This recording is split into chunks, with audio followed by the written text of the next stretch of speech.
Hello everyone, welcome to our channel Law and Knowledge. So today's topic is chapter 2 of MPLRC, that is Board of Revenue.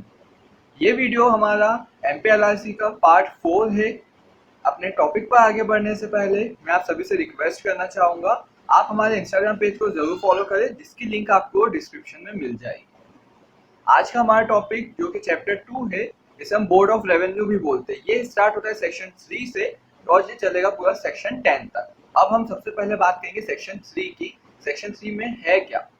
तो हमारा section 3 जो है Madhya Pradesh land revenue code 1959 का, वो हमें बताता है constitution of board of revenue.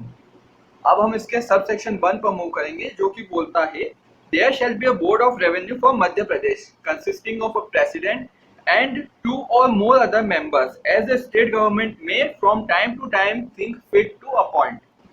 मतलब एक मध्य प्रदेश स्टेट के लिए एक बोर्ड ऑफ रेवेन्यू होगा, जिसमें एक प्रेसिडेंट होगा और 2 या उससे ज्यादा मेंबर्स होंगे, जो कि time to time state government जिनको अपॉइंट करना जैसा ठीक समझेगी, या तो 2 या उससे ज्यादा जितने मेंबर्स को अपॉइंट करना ठीक समझती है, उतने मेंबर्स बोर्ड ऑफ रेवेन्यू में प्रेसिडेंट के अलावा हो सकते हैं।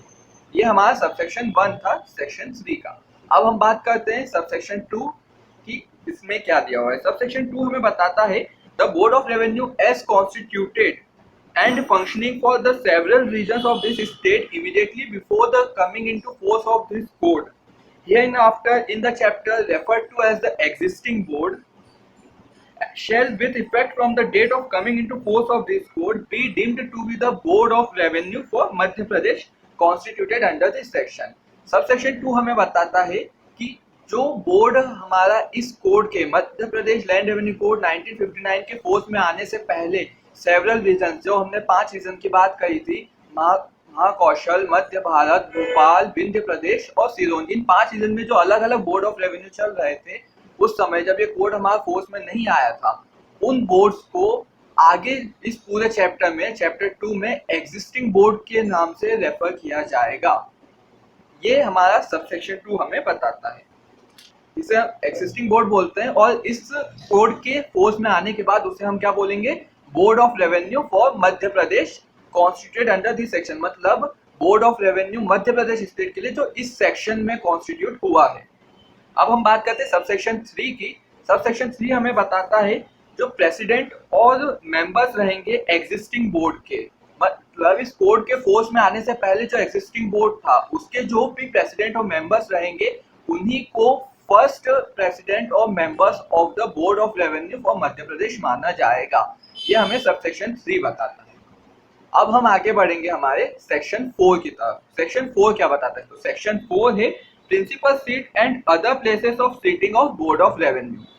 तो जो हमारा सेक्शन 4 का सब सेक्शन 1 है, वो हमें बताता है the principal seat of board of revenue shall be at such place as the state government may by notified order appoint. मतलब principal seat board of revenue की वहां पर होगी जहां पर स्टेट गवर्नमेंट एक नोटिफाइड ऑर्डर के थ्रू हमें बताएगी।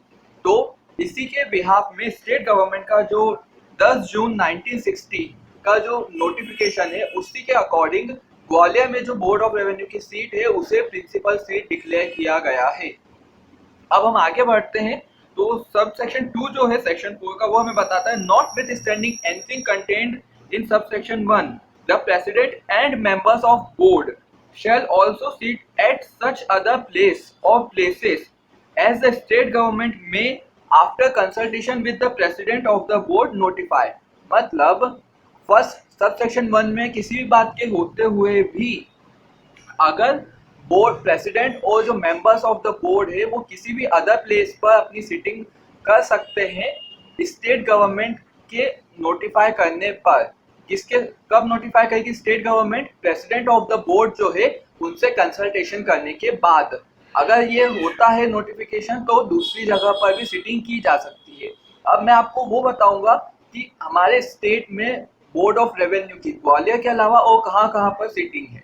तो अब हम बात करते हैं सबसे पहली, जो कि ये 18 अक्टूबर 1960 को जो स्टेट गवर्नमेंट का नोटिफिकेशन था, उसके अकॉर्डिंग रीवा, इंदौर, जबलपुर और रायपुर, इन 4 जगहों पर बोर्ड ऑफ रेवेन्यू की सीट जो थी वहां पर नोटिफाई की गई थी। रायपुर की जो सीट है अब वो हटा दी गई है क्योंकि रायपुर अब छत्तीसगढ़ में आता है।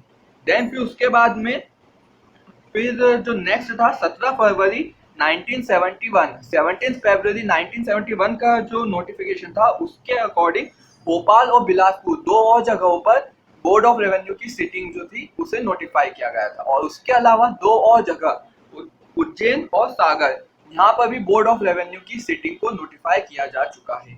इन सभी जगहों पर अभी हमारे स्टेट में बोर्ड ऑफ रेवेन्यू की सीटिंग अवेलेबल है। अब हम बात करेंगे आगे हमारे नेक्स्ट सेक्शन जो कि है सेक्शन 5 की। सेक्शन 5 हमें बताता है condition of service of members of board. Board के जो मेंबर्स है उनकी कंडीशन ऑफ सर्विस क्या होगी। तो उसका सब सेक्शन 1 बोलता है when any member is by reason of absence और otherwise unable to perform the duties of his office, the state government may by notification appoint any person to be for the time being a member of the board. कोई भी member जो है board का वो किसी भी reason से absence के कारण या कोई अदर रीजन से अपनी ड्यूटीज को परफॉर्म नहीं कर पा रहा है तो उस टाइम पर स्टेट गवर्नमेंट किसी अदर पर्सन को अपॉइंट कर सकती है उसकी ड्यूटीज को परफॉर्म करने के लिए बाय नोटिफिकेशन। स्टेट गवर्नमेंट को नोटिफाई करना होगा कि वो किसी अदर पर्सन को अपॉइंट कर रही है और वो अपॉइंटमेंट एक टेम्पररी अपॉइंटमेंट होगा जब तक कि वो पर्सन जो existing member of the board है वो अपनी ड्यूटी वापस ज्वाइन नहीं कर लेता तब तक के लिए ही वो अपॉइंटमेंट किया जा सकेगा। सेकंड जो इसका सबसेक्शन 2 है सेक्शन 5 का वो है except as expressly provided by this code the terms and condition of service of president and members of the board shall be such as may be prescribed and the terms and conditions laid down by the state government for the president and members of the existing board shall continue in force until modified or superseded under this section।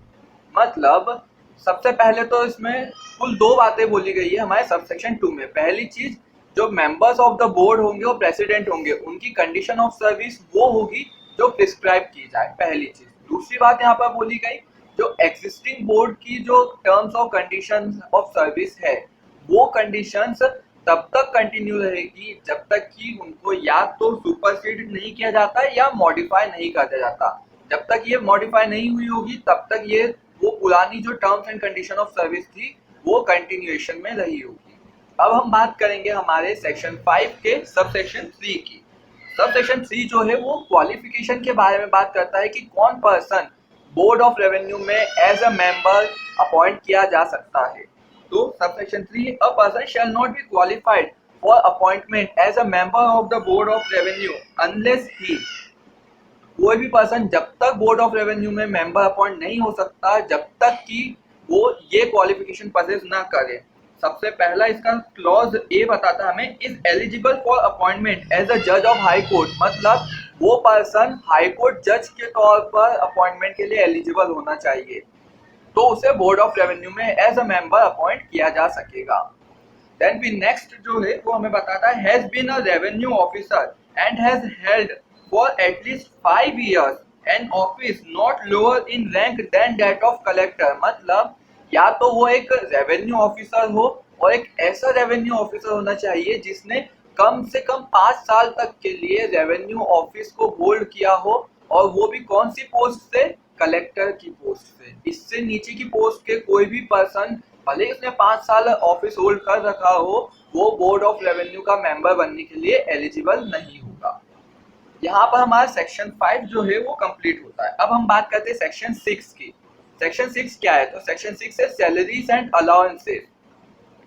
There shall be paid to the members of the board such salaries and allowances as the state government may determine, and those salaries and allowances shall be charged on the consolidated fund of the state। मतलब जो salaries और allowances जो होगी board के members की वो जो state government decide करती है वो होगी और जो भी सैलरीज या अलाउंसेस बोर्ड के मेंबर्स को पे की जाएगी वो consolidated fund of the state पर चार्ज होगी, मतलब उसमें से पे की जाएगी। देन नेक्स्ट आता है हमारा सबसेक्शन 7 जो कि हमें बताता है बोर्ड का जुरिसडिक्शन क्या होगा। तो सेक्शन 7 बोलता है the board shall exercise the powers and discharge the function conferred upon it by or under this code or such other function as has been conferred or may be conferred by or under any enactment upon it or as may be specified by notification of the state government or central government in this behalf। अब इस section में jurisdiction में कुल 3 बातें बोली गई। सबसे पहली बात, बोर्ड के पावर्स और वो फंक्शन बोर्ड डिस्चार्ज करेगा जो उस बोर्ड के ऊपर बाय MPLRC 1959 कन्फर किए गए हैं, पहली चीज। दूसरी बात, या वो सभी फंक्शंस भी जो कि बोर्ड के ऊपर किसी अदर इनेक्टमेंट, कोई अदर लॉ के थ्रू बोर्ड के ऊपर कन्फर किए जाते हैं। और लास्ट थर्ड जो चीज है वो है कि अगर स्टेट गवर्नमेंट या सेंट्रल गवर्नमेंट बोर्ड के ऊपर कोई एडिशनल फंक्शंस कन्फर करती है बाय नोटिफिकेशन, तो बोर्ड को वो फंक्शंस और वो पावर्स भी डिस्चार्ज करना होगी।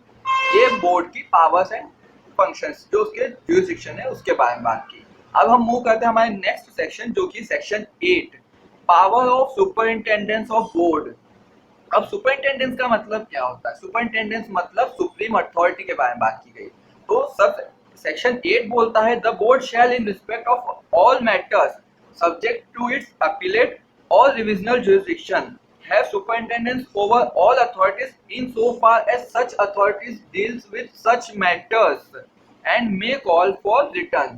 मतलब बोर्ड ऑफ रेवेन्यू जितनी भी अदर अथॉरिटीज है, जब तक की बात की जाती है बोर्ड के अपीलेट और रिविजनल जुरिसडिक्शन की, तो उन सभी मैटर्स में बोर्ड सभी अदर अथॉरिटीज से सुपरिंटेंडेंस रखेगा, उनके ऊपर सुप्रीम अथॉरिटी होगा बोर्ड।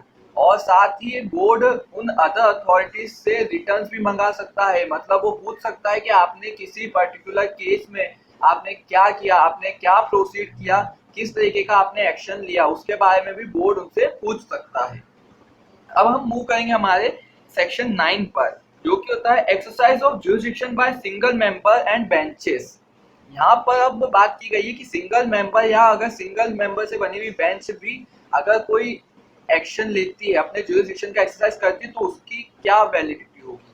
तो यहाँ पर बोला गया है the board of revenue may make rules for exercise of powers and function of the board by bench constituted of one or more members thereof and all decision given by such benches exercise of such powers or function shall be deemed to be decision of the board। मतलब जो board of revenue है वो इस regard में कि अगर कोई single member या उससे बनी हुई बेंच या एक या उससे ज्यादा लोगों से बनी हुई बेंच कोई कभी अपना जुरिसडिक्शन को एक्सरसाइज करती है और कोई डिसीजन देती है, तो वो डिसीजन जो होगा वो वैलिड होगा और उस डिसीजन को ऐसा ही माना जाएगा।